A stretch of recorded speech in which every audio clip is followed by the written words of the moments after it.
ছোটখাটো বিষয়গুলো নিয়ে এমন অবস্থা তৈরি করবেন না যে অবস্থায় আবার সেই ফ্যাসিস্ট হাসিনা কোন সুযোগ পায় দেশে ফিরে আসা।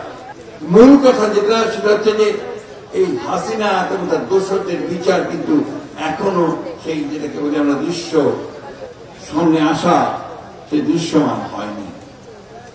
এখনো কিন্তু আমরা দেখছি যে অনেক শহীদ পরিবার তারা তাদের সেই যেটা মিনিমাম যেটুকু সহযোগিতা পাওয়া দরকার ছিল সেটা তারা পায়নি। এখনো দেখছি যারা পঙ্গু যারা আহত হয়েছেন তাদের চিকিৎসা চূড়ান্ত হয়নি। আমি এই সরকারকে আহ্বান জানাবো, দয়া করে আপনাদের যে মেশিনারি আছে, এখানে টিএনও আছেন এই এলাকায়, তারা এই খবরগুলো নিয়ে যাতে করে এই অভিযোগগুলো শুনতে না হয়। স্টেজে দাঁড়িয়ে কোনো মা যেন না বলে যে আমি এখন আমার সন্তানকে কিভাবে পালন করব। আমরা আজকে সত্যি হতবাক হয়ে গেছে। এই দৃশ্য দেখা যায় না, খুব কম দেখা যায়। একমাত্র মুসলিম দ্বিতীয় বিশ্বযুদ্ধের সময় হিটলার চেম্বারে গ্যাস চেম্বারের মধ্যে পুড়িয়ে মানুষকে হত্যা করেছিল। আর আজকে বোধহয় এই দেখলাম আমরা যে আমাদের দেশে হাসিনা এই ছাত্রদেরকে পুড়িয়ে মেরেছে। আমি বক্তব্য দীর্ঘ করবো না, শুধু এইটুকু বলতে চাই, আজকে অনেক অনেক কথা হচ্ছে, রাজনৈতিক বাদানুবাদ হচ্ছে, হবেই, গণতন্ত্র সেটা স্বাভাবিক, কিন্তু এমন কোনো কিছু করবেন না যাতে আবার গণতন্ত্র ব্যাহত হয়। রাজনৈতিক দলগুলোর কাছে আমাদের সেটাই আহ্বান থাকবে।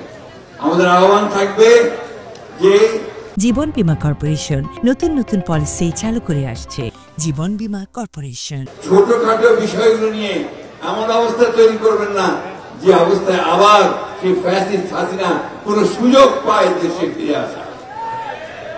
আমরা অনুরোধ করব সমস্ত রাজনৈতিক দলগুলোর কাছে, আসুন আমরা অতি দ্রুত আমাদের যে সমস্যাগুলো আছে সেগুলোকে মিটিয়ে ফেলে আমরা গণতান্ত্রিক ব্যবস্থায় ফিরে যাই। একটা নিরপেক্ষ নির্বাচনের মধ্য দিয়ে আমরা একটা জনগণের সরকার প্রতিষ্ঠিত করি। জনগণের সরকার প্রতিষ্ঠিত হলে আজকে এই মহিলা যে অভিযোগ করেছেন সে অভিযোগ আমাদেরকে শুনতে হবে। আমি আজকে যারা আয়োজন করেছেন তাদের ধন্যবাদ জানাচ্ছি। এই জন্যে সম্পূর্ণ ব্যতিক্রম ধর্মী একটি আয়োজন আপনারা করেছেন এবং এতে করে জাতির বিবেক জেগে উঠবে বলে আমি বিশ্বাস করি।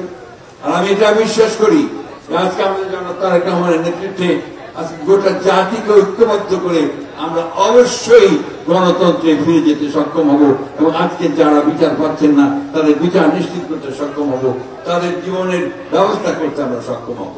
এই কথা বলে আপনাদের সবাইকে ধন্যবাদ জানিয়ে বক্তব্য শেষ করছি। আসসালামু আলাইকুম, খোদা হাফেজ।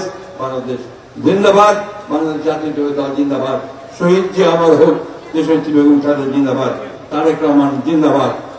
জুলাই আগস্ট শুধু নয়, গণতান্ত্রিক আন্দোলনে যে সমস্ত শহীদ হয়েছেন সবাই অমর হোক, অমর হোক।